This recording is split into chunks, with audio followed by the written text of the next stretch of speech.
How to remove your profile picture on TikTok on Android. This tutorial shows you how to replace your profile photo with a default picture since TikTok does not have a delete button. First, since TikTok does not have a direct option to delete your profile picture, the workaround is to replace it with a default avatar image. After that, open Chrome or any browser on your Android device and search for default profile picture. From there, find any simple default avatar you like and long press on it. At this point, tap on Download Image to save it to your gallery. In the next step, open TikTok and tap on your profile icon at the bottom right corner. Following this, tap on Edit Profile and then tap on Change Photo. Once done, a pop-up will appear.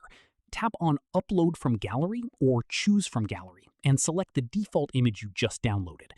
From here, tap Next at the bottom right corner to proceed. At this stage, if you want to share this update to your story, tap on the radio button to select it. Otherwise, leave it unselected.